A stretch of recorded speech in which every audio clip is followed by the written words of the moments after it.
Ticker symbol VIRI got the breakout that we were looking for from yesterday. Let's go ahead and start off with the simple things first, information analysis, and then we'll get into some really advanced stuff because there is a high likelihood for a continuation to the upside from here.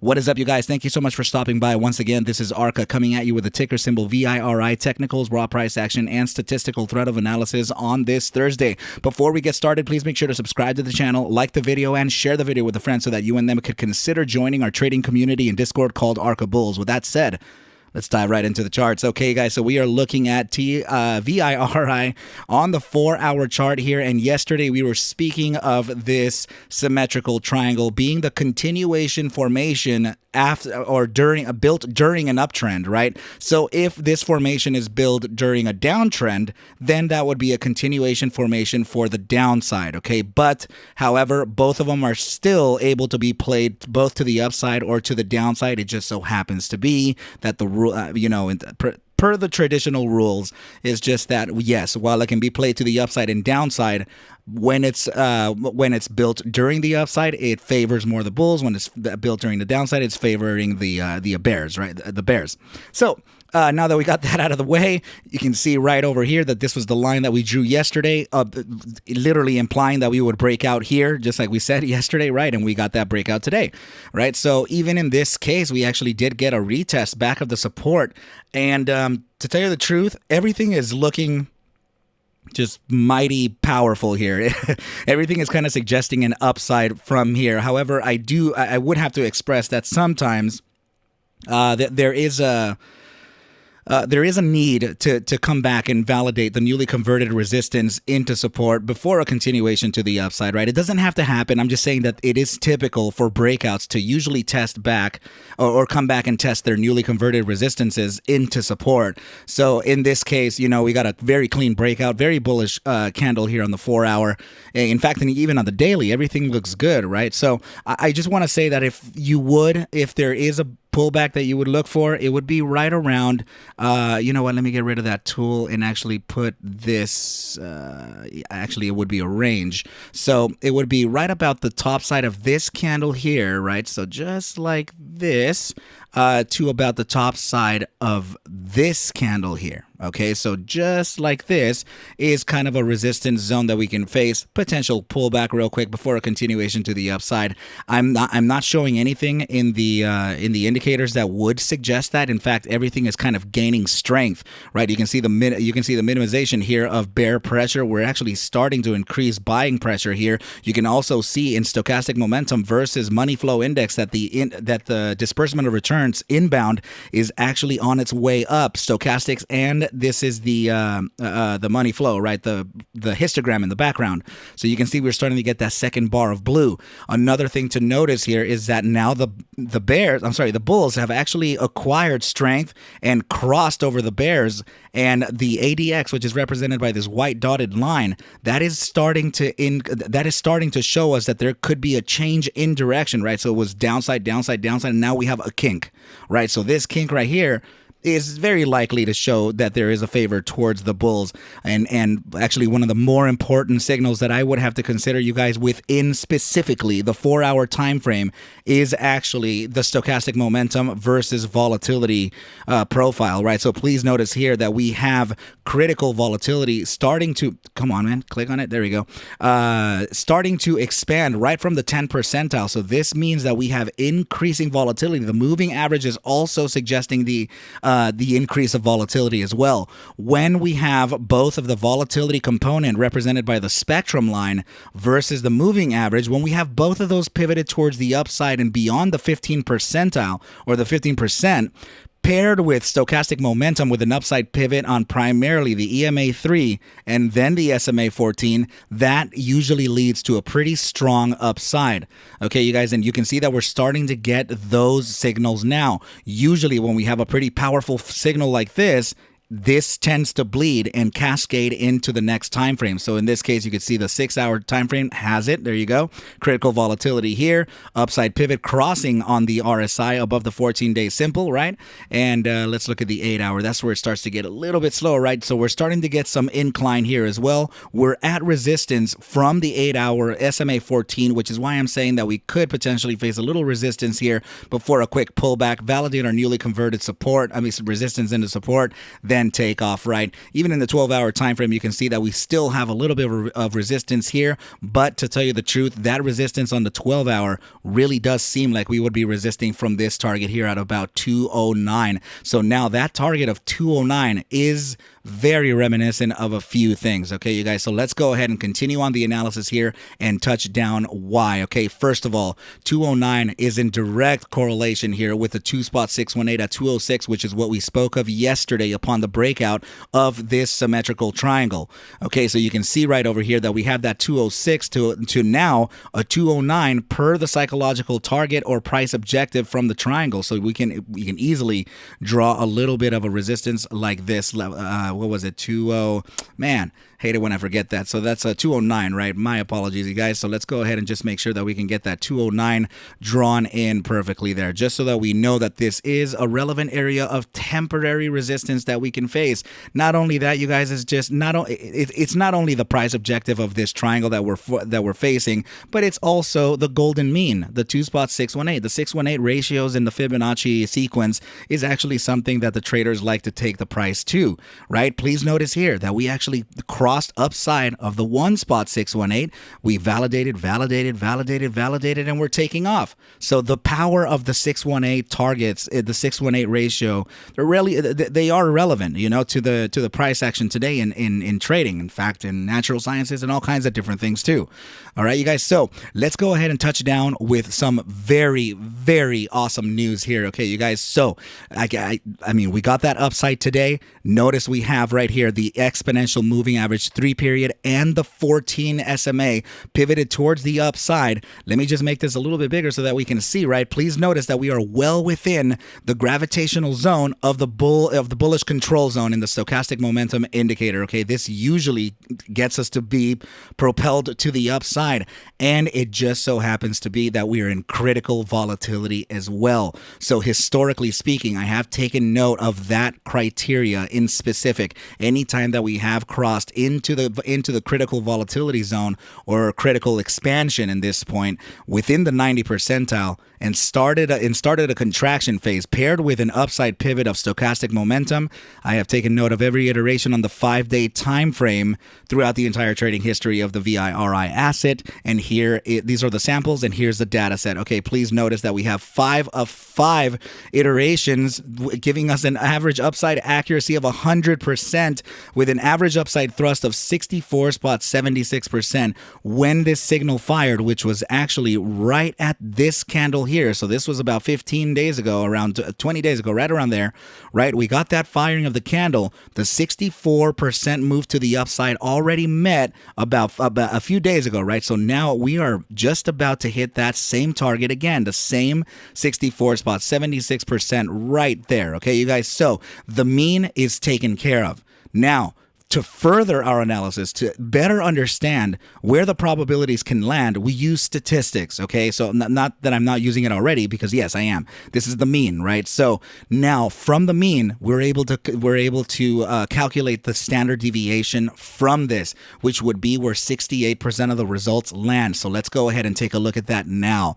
Okay, you guys, so I have prepared this here for you so that I can explain to you exactly what's happening, okay? So 64.76% mean, the standard deviation of this is 60.24%. So 60.24% land within this zone right here. So these are the average performers. Okay, so that's literally where we are. We're within the 60% right now. That's the average upside based on the statistical metric, the historical criteria that we took. Right now, there is a lower bound of the first standard deviation, which was any time that this criteria between volatility and momentum meet, we have a minimum move to the upside of 4%, 4.5%. Those are our poor performers, okay? Now, the upper performers, the upper bound of the first standard deviation, which is AKA the higher performers, this leads to a 125% move to the upside from the bell curve. Okay, you guys, so that 125% move to the upside leads to this target right over here, 281. The reason why I have a resistance here at 315 is simply because there is a gap located right there. You guys, if we zoom out, please notice here, and we just go into the daily real quick, notice that this gap right over here, the top side of this candle here, let's get to that. Look all the way to the right. That is $3.15. This is why I'm saying that we have a resistance range between the areas of 280 and $3.15. Okay, you guys, per the statistical backtest and a psychological metric based on the gap itself. Okay, you guys, so this is how I trade. This is how I do it. This is how I teach my master students. This is how we do it. Okay, you guys, so this it's bata-dacked. It's bata-dacked, like big old titties, like tiggo bitties. My apologies, you guys. So anyway, enough with the foolery here. And I'm trying to say here that this is just data backed, okay? And I'm really trying to get you guys to understand that I don't do or say the targets that are going to come out based on a whim. I'm not really guessing here what could be happening. You know, I really like to use mathematics to kind of gain those higher probabilities, because that's essentially the game here of trading. You know, trading, it really is. It seriously is a game of probabilities, right? So we have the data here. I'm showing you exactly what I envision every single time I put together these data sets, right? So this is what we're looking at, okay, you guys? So the reason why I'm mentioning this is because the statistical backtest of volatility versus momentum has a very interesting backing, and it is DMI, okay? So DMI plus represented by the bulls in green line, and DMI minus represented by the bears in the red line. You can see that the bulls are clearly on top and very, very much away from the bears. And one of the most important metrics here, you guys, is the ADX, which is the average directional index, represented by the dotted white line. Notice all the way to the right where we are, 30%. We broke it, okay? We broke right into that 30%, which means that there is a strong trending market to whoever is leading the trend. In this very obvious case, the bulls. Okay, so now remember, you guys, that there is that there is a 76% chance that we can make the upper bound of the first standard deviation and the lower bound of the first standard deviation and a standard deviation itself and the mean, right? So it's still a 64% chance. It's not 100%. Nothing is certain in the markets, but I mean, it's just everything that's being suggested here with the indicators and the data and the psychological targets, everything's kind of leading towards that upside, okay? And I'm not trying to say that this is the end of the statistical move. This is the end of the 5-day move, okay? So there are several other time frames playing their own statistical back. Okay, so just kind of keep that in mind as well. Okay, you guys, so let's go ahead and take a look at another very simple fact over here, okay? So this is the right-angled broadening ascending wedge that we actually rode for quite some time. You know, this is around where Frank B and I were talking about the asset. I think we were at about 26 cents or something right down here. Right over here, right? So we were down here talking about that this is very likely. I spoke about the targets of around $2, right? So right around here, we actually started preparing for that upside. When you do break out of this formation, it does have a price objective to look at. You take a trend line from the breakout candle, which is this candle right over here, right? I'm circling around it. You take a trend line from the top side of the formation all the way to the bottom side of the formation, and you apply it to where the price action actually broke out and finally started closing candles above the resistance, right? So now you apply that there, and please take a look at the target that we're getting, right? We're getting at about just $2, which is very familiar because we also have the 206 located right over here at the 3.272. The 206, you can also see it from, let's see, where was it? I'm so sorry. Here we go. You can see it right over here too at the 2.618 at 206, right? So all of these things are kind of rhyming very nice. And this is why I kind of want to this is kind of why I want to point it out to you. It's critically important that we can look at these resistances, right? Because if we don't, then we're not going to know where the heck we're going to go. So all of these targets are definitely leading to something very positive for us, okay, you guys? So I just want you to just keep cool. Don't start feeling like you need a FOMO into things.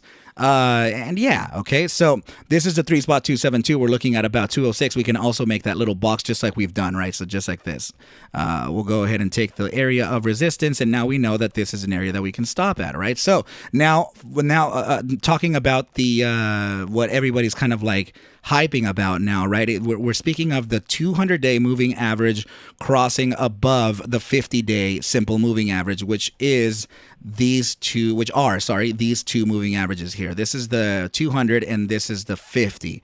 Okay, so anytime that the 50-day simple moving average crosses above the longer time frame 200-day SMA, that would lead to something called a golden cross, which is the silver cross's older brother. So this golden cross is historically known to kind of define a bull market trend for the asset or even the broader markets, right? So in this case right here, this was called a death cross. So usually when you have a 50-day, which would be the slower time frame, crossing below the larger time frame, that is an increasingly bearish signal, and it should be taken into account, right? So this death cross, of course, we got it. Price action led all the way to the downside, right? So I do want to remind you that it's not, the price action doesn't usually explode the moment the cross happens, because and also the thing is here, you guys, we only have like one historical iteration or just a couple here that we can look at. So let's go over them right now real quick before we can end this video. I'm sorry that it's going for a little bit of a long time, and I do appreciate those of you who are still listening right now. In fact, please let me know in the comments below if you are still listening at this point, because it would be really good to know, right, you guys? So let's go ahead and point this out here. This is the SMA 50 crossing over the 200, right when we were talking about a very similar, the very same drug actually that's being presented right now. Okay, so we got the cross of the SMA 200 right over here on Monday the 8th of August 2022. Notice how it took 2 days, and on the third day, price action gapped up and continued to the upside. So you can see that right at the cross, the price action essentially went down the next day. All right. So then as soon as, everybody knew or whatever, we got that upside confirmation, then everybody started rallying. Okay, here's another iteration right over here where we got a golden cross, right? So we got it, let's see, arguably speaking, right about, I'd say here, right in the center of this. So it looks like the price action in this case, it did kind of consolidate for a bit, right? So we could technically say that it was from this point here. So 1, 2, and on the third day, it started going up. It just so happens there, you guys, that it was the third day. Okay, there's no way I'm controlling that myself. Okay, so here's a death cross. Price action continued to the downside, right? So yeah, we have to also know that the price action is not just going to explode out of nowhere the moment that we do get that golden cross. In fact, it's random. This is a strategy. It's a strategy that's been looked at for actually a very long time. The 200-day simple moving average is historically known for that, you guys. I'm talking years and years and years and years of knowing this. Okay, so we're about to get that cross right now. I'm still thinking that it could possibly be into maybe into maybe Thursday, Friday next week, maybe even Monday. But looking to see how close this is getting, it's very possible that we can actually get that to cross a lot sooner.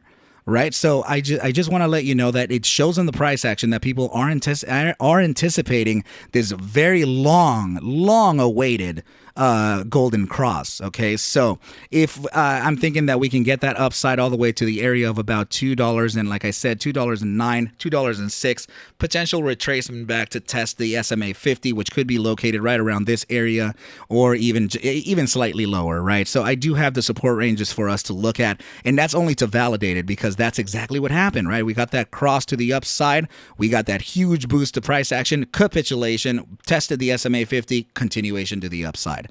right? So that's essentially what I'm looking at for this. Of course, we don't have that much iteration to go after here. There's only literally two, and one of which has very similar characteristics to what we're facing now. Okay, so definitely take it with a grain of salt. And this is the last part of the analysis. Okay, this is going to be essentially the validation for what's happening tomorrow. Notice the immediate short-term time frame, finding that support from the SMA 14, represented by the pink line, the RSI signal cyan line, getting that upside pivot right now. Very, very convincing. This is likely to bleed into the next time frames. This is why we have right over here the bi-hourly with an upside, the hourly with an upside, the 4-hour with an upside, and it's also crossing above the 14-day simple moving average. And not only that, the RSI signal is landing right within the gravitational zone of the bull